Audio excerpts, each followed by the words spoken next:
I just quickly want to run through this example again. If I look at majority shareholder, usually how they ask the question is they would say, okay, in issue. You always look at how many shares are in issue. You're not going to look at how many shares are authorized. This is about how many shares is already outstanding. So now if they say I have 500,000 shares in issue, and now they tell me, oh, Pity owns 220,000 of the 500 already. But can you see he's not majority shareholder, but he wants to be majority shareholder. So how many shares does he need to buy in order for him to become a majority shareholder? So now what we do is we have one of two methods. So this is the first method.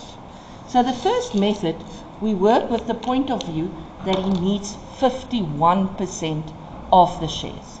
So what are we going to do? We're going to say, okay, the issued shares times 51% gives me 255,000. This is how many shares he should have, then he'll be majority shareholder. So now I go, look, he already owned 220, so he just needs to buy 35,000. That's the first method. The second method is where we go from the fact that he needs to own 50% plus one share, right? So now I go take the issued shares, the 500,000, I divide it by 2 to see what's half. It gives me 250,000. He already owns 220, which means he needs to buy 30,000 shares plus one extra. Or you can say, okay, divided by 2 gives me 250,000. He needs one more, meaning 250,000 and 1. Less the 220 he already has gives me 30,001. Both methods is acceptable and marked in the final. I also just want to go back to this, the allotment.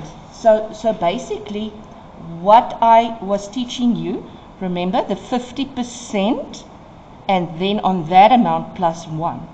But some companies have got different prerequisites. They would say, for instance, that you're not allowed to buy less than 10 shares, meaning you are always going to buy either 10 shares, 20 shares, 30 shares, 40 shares, right? So now what happens, that 1 changes to the minimum amount that you are obliged to buy. So if they say you have to buy in batches of 10 shares, you would say, okay, 50% plus 10 shares. If it's maybe 50 shares, you must buy in allotments of 50 shares, then it would be half of the shares plus 50. But now, I also worked through this example. I need you to understand this. If I have, for instance, 7,000 shares in issue, right? And someone wants to be a majority shareholder. If I want to use the 51%, right? Can you see, if I do the 51%, it's going to work out that he needs to get 3,570 shares. Now let's say I gave you information that you may only buy shares in batches of 50. Can you see that he would basically buy a batch of 3,500?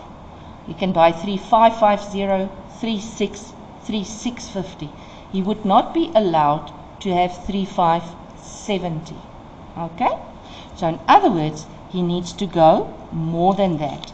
He would have to then buy 3,600 because he will not be able to buy 3,570 because the batches are in 50s that he needs to buy. So can you see, he can never get to that.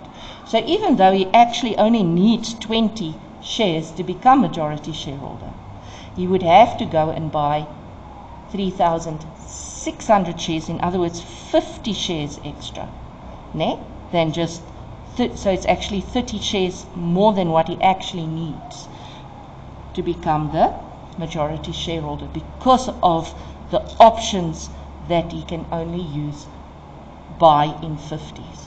Oh, I'm talking te mekaar. Is everybody sharp? I hope so.